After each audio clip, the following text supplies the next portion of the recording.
Hey, so welcome back. I know it's been a long break between videos. It's just life. I'm not too worried. I know initially when I set the project up, I was going to take 6 months. I think I'm at 6 or 7 months now, but I'm not too worried. It's happening. It's just a process, and I'm enjoying it, so it's really okay. So I wanted to just do a quick update of where I'm at, what I'm going to be doing next. You'll notice that the screen is missing.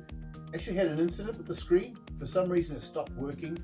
I was testing some games and it stopped working. Tried to get it working, went online, blah, blah, blah. Ended up taking it back to Best Buy. So they're going to be repairing it or more than likely replacing it. The silver lining is I'm not going to get distracted playing the games, which means I have to focus on the cabinet. I can bring in an old TV just to set up settings if I have to, but essentially I don't have a playing field. Good thing, because I've got to get on with actually making and installing all the bits and pieces in here. So I'm not sure, I've been going over what I'm going to be doing next because there's lots of different things and I really get paralyzed with figuring out what to do next and I end up doing nothing. So I'm going to maybe chunk it down to little individual things, make some quick videos of each part. I don't know how interesting they'll be, but you can sort of follow along and but it's all just going to be inside here. The cool stuff, the main stuff is done. It's connecting everything together to make sure it works, to test it, to install it, to move it, to fiddle around with it. So you can come along and we'll get going. And this time I think we're just going to look at maybe some of the fans at the back, install those, connect them together. The fans is an important part of a cabinet. It's going to get quite warm in there. So you're going to be bringing in air from underneath and expelling it out the back. So we're going to do that. This is the back of the pinball machine, obviously. You can see there's two cutouts there. This is a regular computer fan, super cheap. I just got these from Amazon. I bought like a 3-pack. So there's going to be two at the back and they are going to be sort of sucking or blowing air out. And then there's this other hole that's going to have another fan. It's going to sit here and that's going to draw air in from underneath, so you can sort of create a motion of air where there's air coming in here and then going out the back.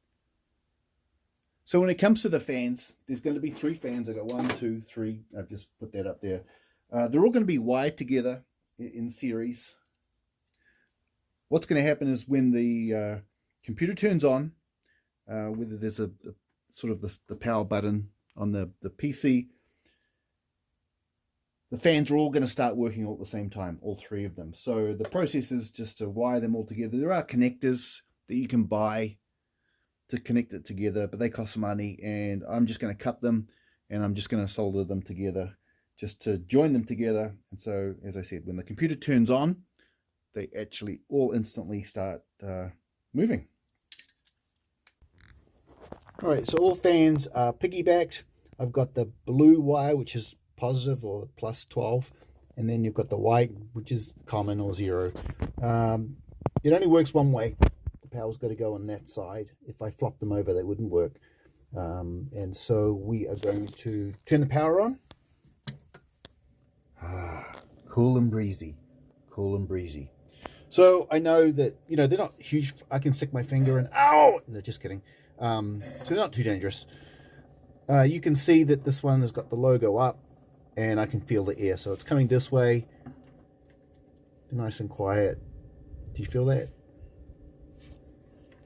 So I know the air is going that way. So I know which way to mount them. So there should be no confusion. So the 2 at the back, I'll piggyback. And then the one at the front, I'm just going to cut 2 wires and then just run 2 more wires to that 3rd one, so it'll make it quite easy. I should clarify what I said about when the PC turns on. The PC doesn't control the fans. The PC is connected to what's called a smart strip. When the sensors power, it feeds more power to this other one, and that turns on the 12-volt power supply, which then turns on the fan. So the computer actually controls all the power supply. It's just this neat little box that when it senses power, it turns on more power to other things connected, and as I said, it turns on the power supplies and turns on all the toys, the TVs, everything else. So the computer really is the controller for everything. The fans aren't connected to the computer.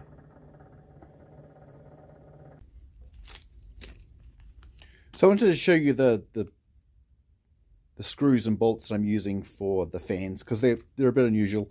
Well, they're longer, which is a pain. You have to buy specific bolts to do the fans. So it's a number 8, 832. They're 2 inches long. The reason they have to be so long is because the fans are quite wide, and so when you stick that through there, and obviously the wood is actually quite wide as well, so there's not actually going to be a lot sticking out. So you can sort of see 2 inches goes through there, and now we'll put them in the back of the box. So I mounted the fan, one fan, and I want to do like a little quiz because I forgot to do something, and maybe because it's early in the morning, but if anyone can guess what I did wrong. 3, 2, 1. I bought fan grills. I should have put it in there. It's just to protect little fingers. As I said, it won't lop your finger off, but to keep prying fingers off. So I have to undo it, and I have to put this back on. I bought this from AliExpress, actually. Like a little 3-pack, only a couple bucks. So let's do the old hyperlapse again. Take off the fan and put on the grill.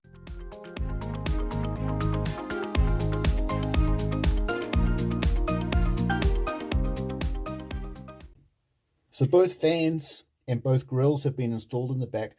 What I like to do is when I've done something like this, like a step, I just want to run a quick test to make sure that it is still working, that I haven't dislodged a wire or something's worked loose. So I've connected up my 12 volts, piggyback the 2 fans together.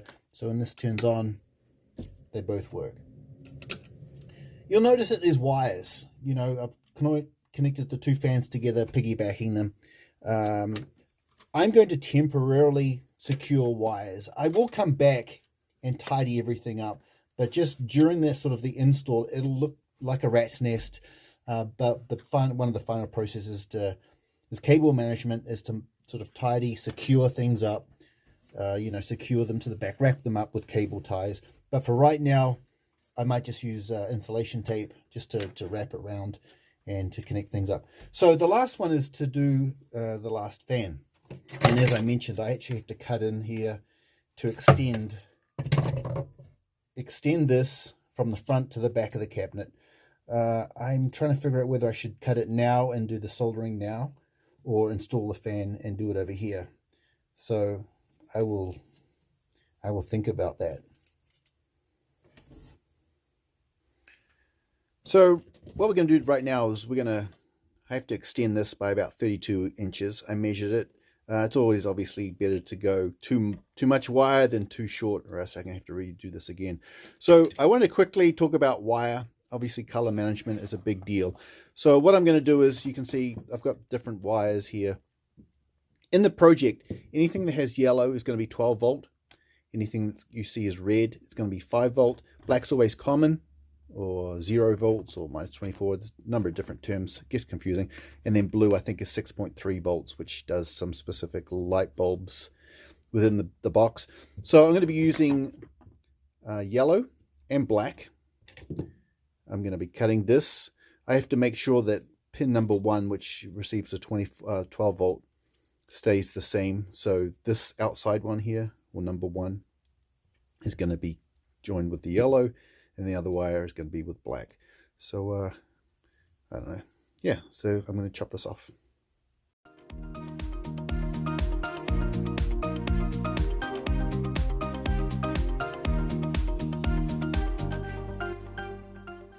So just a quick recap what I did. I just extended the cable. I got yellow, which is my 12 volt, black common. So I just extended this. I just used heat shrink just to keep the wires together, and then they're connected, to my little clip, which will go into the other 2. So let's go and install it.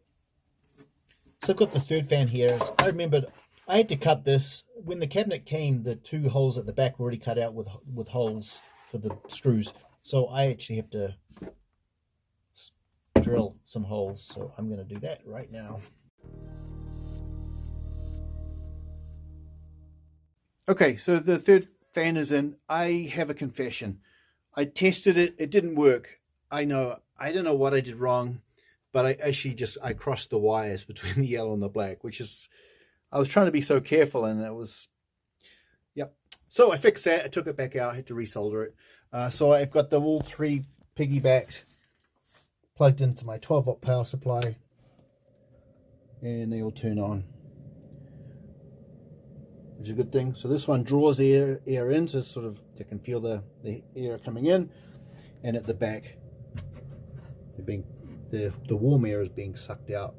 So that's it. I know it's not a particularly fun and engaging thing, but that's part of the process. Now, as I mentioned before, all my wires are all loose, so you know, just while I wire everything in, I will start work on the power at some point.